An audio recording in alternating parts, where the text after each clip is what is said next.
Alors effectivement, la Manif pour tous est confrontée à des méthodes policières depuis des mois et des mois qui sont extrêmement étonnantes.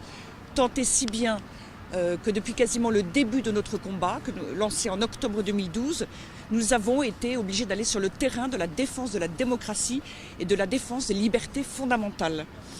Nous avons par exemple eu au printemps dernier 1 millier d'arrestations au mois de mai, 1 millier d'arrestations.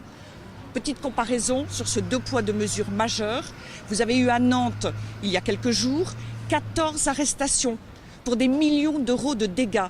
Nous sommes donc insultés, nous l'avons été tout récemment encore par M. Valls, nous le sommes par Mme Taubira, nous l'avons été par d'autres ministres. Nous sommes insultés alors même que nous sommes non violents, pacifiques, à l'écoute, dans une volonté de dialogue et d'ouverture. Nous sommes menacés, nous sommes surveillés et on demande aussi à notre égard, on demande de nous dénoncer, on demande à des jeunes d'aller vers la délation.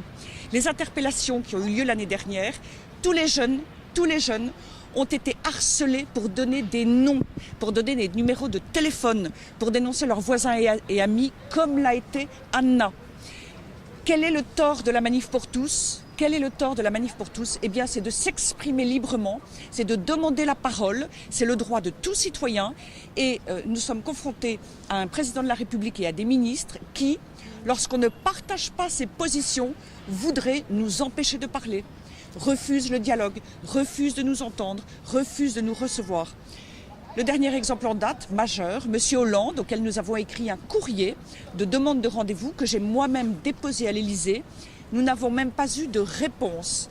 Et lorsque nous avons joint l'Élysée, eh bien, nous avons été baladés de personne en personne, de secrétariat en secrétariat, pour retomber sur le standard au bout de 25 minutes. Harcelés, menacés, insultés, surveillés, dénoncés. La France, pays des droits de l'homme, terre d'accueil en effet. On pense à cette jeune immigrée, 18 ans, le jour même de ses 18 ans, elle demande à être naturalisée, elle demande la nationalité française. C'est magnifique. Et elle le demande dans une lettre pleine d'enthousiasme. Et pour toute réponse, elle est reçue dans des conditions inadmissibles. On lui fait peur, on lui fait du chantage, on lui dit qu'elle ne sera pas naturalisée, à moins que peut-être, elle accepte la délation. Comme si les militants de la Manif pour tous étaient dangereux. Comme si nous étions des bandits, des brigands. Nous sommes tout simplement des citoyens français et les sondages montrent que nous représentons une majorité de citoyens français. C'est bien sûr cela qui dérange M. Hollande et ses ministres. Et c'est cela que nous dénonçons plus que jamais. Nous voulons exprimer notre soutien à Anna, notre soutien à tous ceux qui, sans doute, vraisemblablement, sont dans le même cas que cette jeune fille. Car elle n'est sans doute pas la seule, ça n'est certainement pas un cas isolé. L'ensemble des faits montre très bien à quoi nous sommes confrontés aujourd'hui.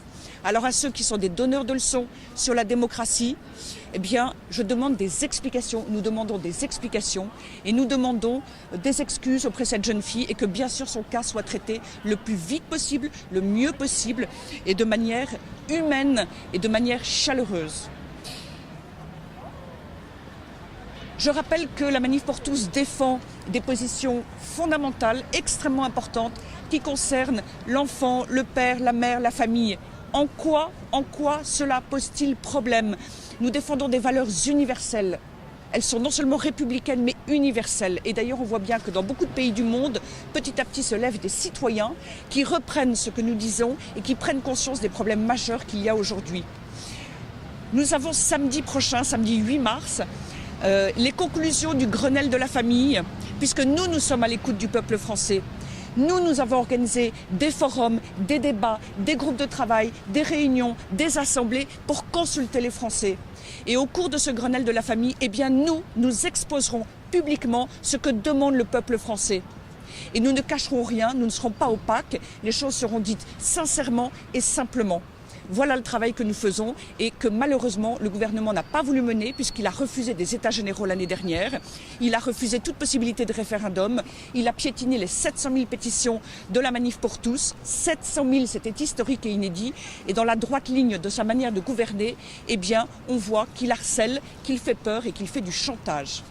Je vous donne donc rendez-vous, quoi qu'il arrive, à cet événement de samedi prochain où nous entendrons la parole des Français.